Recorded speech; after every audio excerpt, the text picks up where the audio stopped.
வணக்கம் மக்களே, நான் உங்கள் சித்தேஸ்வர். இன்னைக்கு வீடியோவில் மூச்சு பயிற்சினா என்ன, எதுக்கு நம்ம சித்தர்கள்லாம் அந்த குண்டலினின்றது ஒரு பாம்பு மாதிரி இருக்குது அப்படின்லாம் சொல்லியிருக்காங்க. ஸோ இதையே தான் மாடர்ன் சயின்ஸும் ப்ரூவ் பண்ணியிருக்காங்க. ஆனால் என்ன, நம்ம பெரியவர்கள் சொல்லாத விஷயன்றது எதுவுமே இல்லை. ஆனால் இப்போ சயின்ஸ் சொன்னோன்னே நம்மளுக்கு இதை தான் சொல்லியிருக்காங்கள அப்படின்றத நம்மளால் கொஞ்சம் ஈஸியாக புரிஞ்சுக்க முடியுது. அடுத்து வர ஒரு 3 வீடியோ கண்டிப்பாக உங்கள் வாழ்க்கையோட கண்ணோட்டத்தையே மாற்றக்கூடியதாக இருக்கும். முதல் ஒரு 2 வீடியோ நம்ம சக்ராஸ், அப்புறம் ஒரு சில கிளான்ஸ்லாம், நம்ம மூன்றாவது கண்ணுன்னு சொல்லக்கூடிய தேர்ட் ஐ, இதெல்லாம் என்னென்ன நடக்குது அதில் அப்படின்றத பார்க்கலாம். அப்புறம் மூச்சு பயிற்சி எப்படி பண்ணுறது அப்படின்றத பார்க்கலாம்.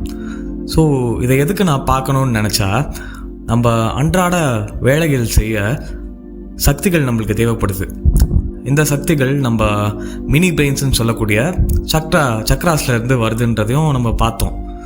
ஸோ நம்ம எப்படி நம்ம யோசிக்கிறோமோ அதுக்கேற்ப இந்த எனர்ஜி சென்டர்ஸ்லேருந்து வெளியில் வரோம்.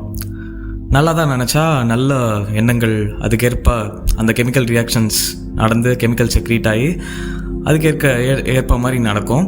அதே மாதிரி கெட்டது நினச்சா ஏற்ப மாதிரி இந்த கெமிக்கல் செக்ரீட் ஆகி நடக்கும். ஸோ இப்போ இந்த எனர்ஜிஸ் எல்லாம் அதோட பொட்டென்ஷியலுக்கு மீறி எக்ஸசிவாக யூஸ் பண்ணிக்கிட்டே இருந்தால் என்னாகும், ஒரு கட்டத்தில் அது ட்ரெயின் ஆகிடும். அதனால் அதோட வேலையை ஒழுங்காகவே பார்க்க முடியாது. ஸோ இதனால தான் இந்த வாழ்க்கையில் ரொம்ப வெறுப்பாகிறதுக்கு காரணம், என்னடா இது அப்படின்னு வாழ்க்கையை ஒரு மாதிரி வெறுத்து போகிற மாதிரியான காரணம் இதெல்லாம் வருது. ஸோ ஒரு 30 வயசுலேருந்து 40 வயசு, ஸோ இது ரொம்ப ஒரு குரூஷியலான காலகட்டமாக, ரொம்ப முக்கியமான வயசு அப்படின்னு சொல்கிறாங்க. ஏகப்பட்ட அனுபவங்கள்ன்றது இருக்கும். சின்ன வயசுலேருந்து அப்பா அம்மா கிட்டே இருந்து, வாத்தியார்கிட்ட இருந்து, சுற்று வட்டாரத்தில் இருக்கிறவங்க கிட்டே இருந்து, நம்ம உணர்ந்த விஷயங்கள்ல இருந்து, ஸோ நிறைய இதனால் பாதிப்புகள்ன்றது ஏற்பட்டிருக்கும். இதெல்லாம் நம்ம எப்போவுமே வேலை பார்த்துட்ருக்கிற நம்ம கான்ஷியஸ்க்கு தெரியாது. ஆனால் நம்ம ஆழ் மனதுன்னு சொல்லக்கூடிய அந்த சப்கான்ஷியஸில் போய் எல்லாம் ஸ்டோர் ஆகிருக்கும். அந்த பாதிப்படைஞ்ச நேரத்தில் நம்ம மனோநிலை எப்படி இருந்ததோ, அந்த பயமோ, கோபமோ, வெக்கமோ, சோகமோ எல்லாத்தையும் உள்ளே தூக்கி வச்சுக்கும். அப்போ அந்த நிகழ்வோ இல்லை அதே மாதிரி வேற ஒரு நிகழ்வு வரும்போது இல்லை ஏற்படும்போது நம்மளை அறியாமல் ஒரு பய உணர்வோ இல்லை அதே மாதிரி கோபமோ, வெக்கமோ இல்லை சோகமோ அதே மாதிரி உணர்வுகளை மறுபடியும் தூண்டி விட்டுக்கிட்டே இருக்கும். ஸோ அதனால தான் சராசரியாக ஒருத்தங்க இருப்பாங்க, சம்மந்தமே இல்லாமல் வேற ஒரு ஆள் எதையோ பற்றி பேசிகிட்டு இருப்பாங்க, இல்லை எதையோ பண்ணிட்டுருப்பாங்க. அதை கேட்டு அவன் எப்படி அதை பண்ணலாம், அவன் எப்படி அப்படி பேசலாம் அப்படின்னு டென்ஷன் ஆயிடுவாங்க. அப்புறம் அவங்க காமானவனே தான் உணர்வாங்க, நான் ஏன் இப்போ சம்மந்தமே இல்லாமல் டென்ஷன் ஆகிறேன், ஸோ இப்போ அப்படின்லாம் உணர்வாங்கள்ல. ஸோ இப்போ சரியாக இந்த 30லேருந்து 40 வயது வரைக்கும் இந்த மாதிரி விஷயங்களை ஒரு மனுஷன் அவன் மனசுக்குள்ளே போட்டு வச்சுக்கிட்டே இருக்கான்னு சொன்னால், ஒரு 40க்கு மேலே இது அவனோட கேரக்டராகவே மாறிடும். இப்போ இது கேரக்டராகவே மாறிடுச்சுன்னா அவன் உடம்பு ஒரு சில விஷயத்த மூலமாக இந்த உணர்வுகளை தூண்டி விட்டுக்கிட்டே இருக்கும். அப்போ என்ன ஆகுது, அவன் உடம்பு ஒரு மாதிரி விறுவிறுன்னு மாறிடுது, ஒரு போதை மாதிரி ஆயிடுது அவனுக்கு. அந்த போதை இன்னும் வேணும் அப்படின்னு சொல்லி நிறைய நெகட்டிவ் தாட்ஸ் அவன் யோசிச்சுக்கிட்டே இருக்கான். ஸோ முக்கால்வாசி பேர் இப்படி தான் இருக்காங்க அப்படின்னு சொல்கிறாங்க. இதனால தான் நம்ம மனசு சொல்கிறத நம்ம கேட்காம நம்ம எண்ணங்கள் என்ன சொல்லுதோ அதுக்கேற்ப நம்ம கேட்டு நடக்கிறோம். ஸோ உடம்பு ஆக்டிவ் ஆகிடுது, மனசு அப்படியே மங்கி போயிடுது. கீழே இருக்கிற முதல் 3 சக்ராஸ்ன்றது இம்பார்ட்டண்ட். ஏன்னா அதுதான் இந்த உலக விஷயங்களோட சம்மந்தப்பட்டு இருக்கு. அதாவது மூலாதாரம், சுவாதிஷ்டானம் அண்ட் மணிப்புரகம் அப்படின்னு சொல்லக்கூடிய அந்த 3. ஒரு கிளாசிக் எக்ஸாம்பிள் வச்சுக்கலாம். என்னோட முதலாளி ஒரு நியாயமற்றவர் அப்படின்னு நம்ம மண்டைக்குள்ளே ஏற்றிக்கிட்டோன்னா, முதலாளியை பார்க்கும்போதெல்லாம் ஒரு வெறுப்பு. அந்த முதலாளி அப்படி சொல்ல ஏதோ ஒரு நிகழ்வு நடந்திருக்குன்னு வச்சுக்கோங்களேன், கொஞ்சம் கூட அதை யோசித்து பார்த்துருந்தா, சரி ஏதோ ஒரு சூழ்நிலை அப்படி பண்ணிட்டாரு, மன்னிச்சு கூட விட்டுருவோம். ஆனால் அப்படி பண்ணாமல் முழுக்க முழுக்க எந்த யோசனையுமே இல்லாமல் முதலாளி ஒரு மோசமானவர் தான் அப்படின்னு 100% நம்பிடுறோம். அப்படி நம்பும்போது நம்ம மூளையோட ஃப்ரண்டல் லோப் அங்கே தான் வந்து இந்த கற்பனைக்கான திறன்லாம் ஏற்படுது. அவர் மோசமானவர் தான் நம்ம நம்பும்போது அந்த கற்பனை வந்து பல்மடங்காகுது. ஏன்னா பார்க்குறதோட கற்பனைக்கு வந்து அதிகமான சக்தி இருக்கான். ஸோ அப்படி நடக்கும்போது நியூரோ டிரான்ஸ்மிட்டர்ஸ்ன்னு சொல்லக்கூடிய நம்ம மூளையில் இருக்கிற நியூரான்ஸ் ட்ரிகர் பண்ணி விட்டுருது. இதனால் ஆட்டோனாமிக் நர்வஸ் சிஸ்டம்னு சொல்லக்கூடிய நம்ம சப்கான்ஷியஸை கண்ட்ரோல் பண்ணக்கூடிய நான் என்ற தன்மை, என்ன இப்படி பண்ணிட்டான் அந்த ஆள், அவன் ஒரு மோசமானவன், இது எந்த சக்ராஸோட சேர்ந்தது அப்படின்றத பார்த்தோம். இந்த நான் என்ற தன்மை கீழே இருந்து சரியாக 3வது சக்கரம் மணிப்பூரகம். ஸோ இந்த சக்ரா வந்து ஆக்டிவேட் ஆயிடுது. ஒவ்வொரு சக்ராஸும் ஒவ்வொரு மினி பிரெயின் அப்படின்றத பார்த்தோமா. அப்போ அந்த முதலாளியை கான்ஷியஸாக பார்த்த உடனே அந்த சக்ரா அதுக்கான எண்ணங்களை உண்டாக்க ஆரம்பிச்சிடும். என்னதான் ஒரு நல்லதே செஞ்சுருந்தாலும் இவன் இப்படி தான் அப்படின்றத ஒரு ஃப்ரேம் பண்ணிடும். ஸோ இப்போ நீங்கள் அந்த ஆஃபீஸ்லேயே இல்லை, லீவ் போட்டு வேறு எங்கே போயிட்டீங்க, அந்த முதலாளியே ஃபிசிக்கலாக இல்லைனாலும் அந்த சக்ரா அதுக்கான இமேஜினேஷனை வளர்த்துட்டு அந்த வெறுப்பை வேற ஒரு விஷயத்து மேலே காட்ட ஆரம்பிச்சிடும். ஸோ இது சொல்யூஷன் என்னென்னா, சரி ஏதோ பண்ணிட்டான் அந்த ஆள், இது இயல்பு தான் அப்படின்னு மன்னிச்சு விட்டுறது மட்டும்தான். அப்படி இல்லாமல் அதை உருட்டிக்கிட்டே இருந்தால் அந்த தேர்ட் சக்கரா எதெல்லாம் கண்ட்ரோல் பண்ணுதுன்னு பார்த்தோம். அட்ரினலின் கிளான்ஸ், இதுதான் வந்து ஒன்று சண்டை போடு இல்லை ஓடுன்னு சொல்லக்கூடிய அந்த ஹார்மோன். அப்புறம் வயிற்று பகுதி, டைஜஷனு, கட் ஹெல்த்து, ஸோ இதெல்லாம் இதை தான் பார்த்துக்குது. ஸோ அந்த வயிறு சம்மந்தப்பட்ட நோய் வரதுக்கான வாய்ப்பு எல்லாமே ரொம்ப அதிகமாக இருக்குது. ஸோ அதெல்லாம் வரதுக்கான காரணமும் இதுதான், வயிறு வலிக்கிறது.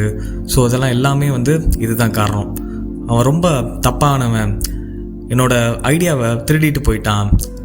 நம்ம ரோட்டில் போயிட்டுருப்போம், நம்ம தான் தப்பாக போயிருப்போம், ஆனால் கோவப்படுறது, அவன் ஒழுங்காகவே வண்டியை ஓட்டல, எப்படி போகிறான் பாரு, ஸோ அப்படின்லாம் சொல்கிறது. சரி அவனுக்கு தான் மூளை இல்லை, அவ்வளோதான் மூளை அவனுக்கு அப்படின்னு மன்னிச்சு விடுறது தான் சரியான வழி.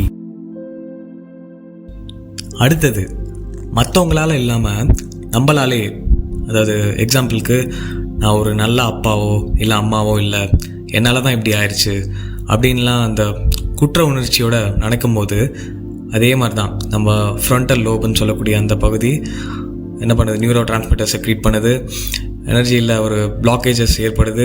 இதனால் அந்த சக்கராவை, அதுக்கு அசோசியேட் ஆகிருக்க சக்கரா வந்து என்னென்னா சுவாதிஷ்டானம், அதை அஃபெக்ட் பண்ணுது. ஸோ இதனால தான் ரொம்ப இந்த அப்படின்னு எனர்ஜியே இல்லாமல் ரொம்ப ட்ரெயின் அவுட் ஆகுறது, அப்போது எப்போ பார்த்தாலுமே சோகமாகவே இருக்கிறது, புலம்புறது. ஸோ இதெல்லாம் வந்து இதனால தான். இப்போ நம்ம மூச்சு விடுறது, அதாவது ப்ரீத்திங் பேட்டர்ன் ஒரே சீராக இயங்கிட்டு இருந்ததுன்னா, தேவையில்லாத எண்ணங்கள் எதையும் நினைக்காமல் இருந்தால் இதெல்லாம் சரியாக வேலை பார்க்கும். இப்போ நம்ம பூமி ஒரு மேக்னெட் மாதிரி, நார்த் போல் சவுத் போல்ன்றது 2 இருக்குது. அதே மாதிரி நம்ம உடம்பு தலைப்பகுதியிலேருந்து கீழே அந்த ஆசனவாய் பகுதியில் தட்டையாக இருக்கிற பகுதி வரைக்கும் ஒரு மேக்னெட் மாதிரி ஆக்ட் ஆகுது. இப்போ நம்ம தலை வந்து மேக்னெட்டோட ஒரு நார்த் போல் மாதிரியும், கீழே இருக்கிற பகுதி ஒரு சவுத் போல் அது மாதிரியும் ஆக்ட் பண்ணுது. இப்போ நம்ம மூளையிலேருந்து அந்த ஸ்பைனல் கார்டோட எண்டு வரைக்கும் செரிப்ரோ ஸ்பைனல் ஃப்ளூயிட் அப்படின்றது ஒன்று போயிட்டு இருக்குது. நம்ம தலையிலையோ இல்லை முதுகுலையோ ஏதாவது அடிபட்டுச்சுன்னா அதை தவிர்க்கிறதுக்கு ஒரு ஷாக் அப்சார்பர் மாதிரி இது செயல்படுது. அப்புறம் நிறைய அந்த நியூட்ரியன்ஸு, சால்ட்ஸு இதெல்லாம் உடம்புக்கு போய் சேர்க்குறதுக்கு இது ஹெல்ப் பண்ணிகிட்ருக்கு. இப்போ நம்ம மூச்சை நல்லா உள்ளே இழுத்து விடும்போது, இந்த மூச்சை இழுக்கும்போது இந்த செரிப்ரோ ஸ்பைனல் ஃப்ளூயிட் வந்து கீழே வருது. மூச்சை வெளியேற்றும் போது, அதாவது எக்ஸேல் பண்ணும்போது அப்படியே இந்த செரிப்ரோ ஸ்பைனல் ஃப்ளூயிட் வந்து மேலே மூளையை நோக்கி போகுது. ஸோ இது அப்படியே இந்த இது தொடர்ந்து மேலேயும் கீழேயும் போயிட்டு வந்துக்கிட்டே இருக்குது. இப்போ எந்த தேவையில்லாத யோசனையும் இல்லாமல் மூச்சை சீராக விடும்போது இது மேலே கீழே போயிட்டு அப்படியே வந்துக்கிட்டு இருக்குது. இது ஒழுங்காக போயிட்டு வர்றதுக்கு 12 மணி நேரம் ஆகுமா. ஸோ நம்ம படிச்சிருக்கோம் இந்த ஃபிசிக்ஸில், ஒரு கரண்ட் கேரிங் கண்டக்டர் அதுக்கு மேலே கரண்ட் பாஸ் ஆகும்போது அதை சுற்றி ஒரு மேக்னெட்டிக் ஃபீல்டுன்றது க்ரியேட் ஆகும் அப்படின்றத படிச்சிருப்போம். அதே மாதிரி தான் வந்து இந்த செரிப்ரோஸ்பைனல் ஃப்ளூயிட், இது வந்து ஒரு சால்ட் அப்புறம் வந்து ப்ரோட்டீன் ரெண்டும் கலந்து உருவாகக்கூடிய ஒரு ஃப்ளூயிட் தான் இது. ஸோ இது மேலே கீழே போயிட்டு வரும்போது அதை சுற்றி ஒரு எலக்ட்ரோ மேக்னெட்டிக் எனர்ஜின்றது க்ரியேட் ஆகுது. இந்த எனர்ஜியை தான் நம்ம குண்டலினி அப்படின்னு சொல்கிறாங்க. இப்போ இந்த செரிப்ரோஸ்பைனல் ஃப்ளூயிடு ஸ்பைரலாக அப்படியே வளைஞ்சு தான் மேலே போகுமா. இப்போ புரியுதா குண்டலினியை ஏன் ஒரு பாம்பு மாதிரி இருக்குது அப்படின்னு சொல்கிறாங்க. ஸோ அது ஒரு காயில்டு எனர்ஜி அப்படின்லாம் சொல்கிறாங்க அப்படின்னு. இதனால் உடம்பு ஒரு ப்ராப்பர் மேக்னெட்டாக ஃபங்க்ஷன் ஆகி எல்லா ப்ராசஸும் சீராக நடக்குது. ஏற்ற இறக்கம் எதுவுமே இல்லாமல் அப்படியே ஸ்மூத்தாக உடம்புன்றது வேலை செஞ்சுக்கிட்டு இருக்கு. ஸோ இப்போ நம்ம இந்த சயின்ஸ் வந்ததுனால இது வந்து ஒரு ப்ரோட்டீனால் சால்ட்டால் உருவாயிருக்கு அப்படின்றதுலாம் நம்மளுக்கு இப்போ புரியுது. ஸோ இதே தான் வந்து நம்ம பெரியவர்களும் சொல்லி வச்சுட்டு போயிருக்காங்க. இவ்வளோ தான் வந்து இன்றைக்கான வீடியோ. இன்ஃபர்மேட்டிவாக இருக்கும்னு நம்புகிறேன். கண்டிப்பாக அடுத்த வீடியோவில் இதோட தொடர்ச்சிகளை பார்க்கலாம். 3வது கண்ணா என்ன, அதை ஆக்டிவேட் பண்ணுறது எப்படி, இந்த மூச்சு பயிற்சியை பற்றிலாம் பார்க்கலாம். நன்றி.